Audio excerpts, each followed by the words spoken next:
Alright, let's just quickly finish this one up here. So running the h(25) through your calculator here, just simplifying inside the cosine first, you have 9 times 25, which gives you 225. Okay, so you have cos 225 plus 21. Again, just run all this through your calculator.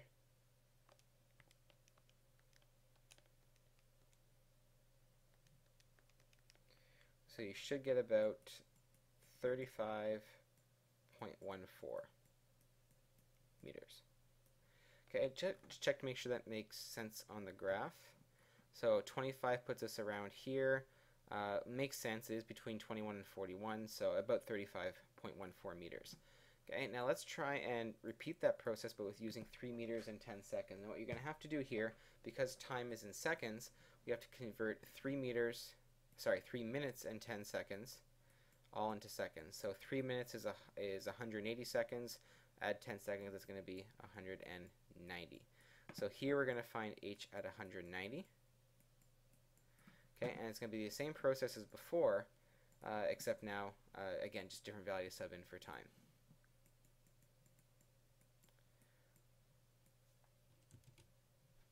So I'll let you run through that on your own. Okay, I'll just set it up here.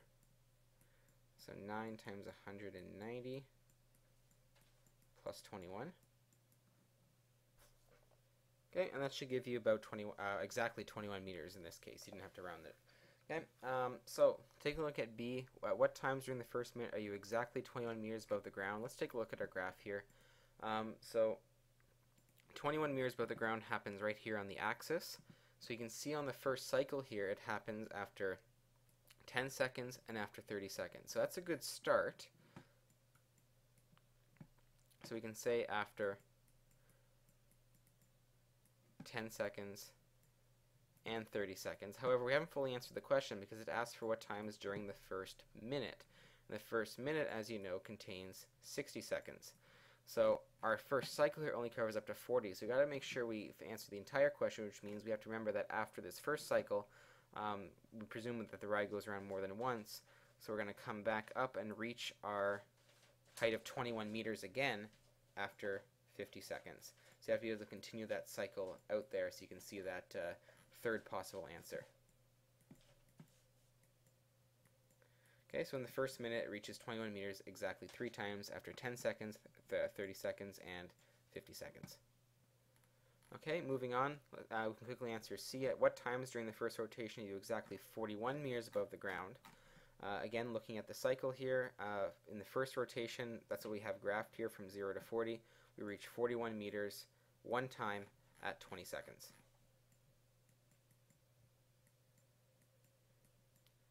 Now you notice that both questions here I had you solve for the independent variables, looking for a time here. It has just so happened that both of these happen to be on either on the axis or at the max or min. So you might be wondering, well, what would I have done if the y value that had been given hadn't been one that was on the axis or at the max or min? What if I had given you, 25 meters or 17.2 meters? So that would involve rearranging the equation and solving. That is something that you're actually going to look at in 4U. There's not going to be anything like that done in this course. It's something to look forward to next year. So if I'm asking you to solve for the independent variable, there must be some way of solving using either symmetry of the graph, which you're going to look at in the next example, or you just being able to look at the graph and solve it. So when in doubt, if you're looking to solve for the independent variable, just look at the graph. If you're looking to solve for the dependent variable like we did in A here, then we can use the equation. But if you had to rearrange this equation to solve for t, let's say, that's not something we'd have to do in grade 11. Okay, so last but not least, at 34.21 seconds you've reached a particular height. You don't know which one. In theory you could calculate it. But we want to know at what other time during the first rotation were you at that same height. And this is where the symmetry of the graph is actually going to help you. So the key here being 34.21 seconds. Okay, let me just clear off some extra stuff off this graph here because it's getting kind of messy here.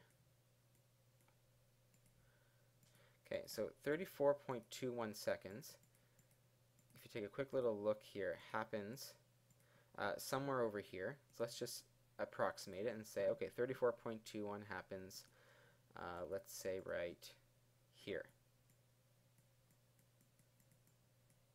Okay, so that's 34.21. So you've reached a particular height. So it asks, when else in the cycle have you reached that same height? Well, looking at the graph right here, it happens one other time, and it's going to happen over here. So how can we find that out? Now again, we don't actually know what that height is. We could use the equation to find it, but that's not what we need. We just need to find the other time where that's going to be. So what time is this going to be? Now, let's take a look at the symmetry of the graph here. Because this graph is periodic and it has symmetry to it, the distance that this value is from 30, so the distance from 30 to 34.21, should be the exact same distance as from our mystery time over here to that point where it's on its axis at 10. Okay, so looking at the graph, you have a nice graph in front of you. The symmetry is there. So from 30 to 34.21, you can do some quick math there and see that is 4.21 seconds. So that means the distance from this mystery time to 10 has to also be 4.21 seconds. So how can we find that? Well, we take 10, subtract the 4.21, and we'll get our other time. So 10 minus 4.21. Quickly run that through your calculator. You get 5.79.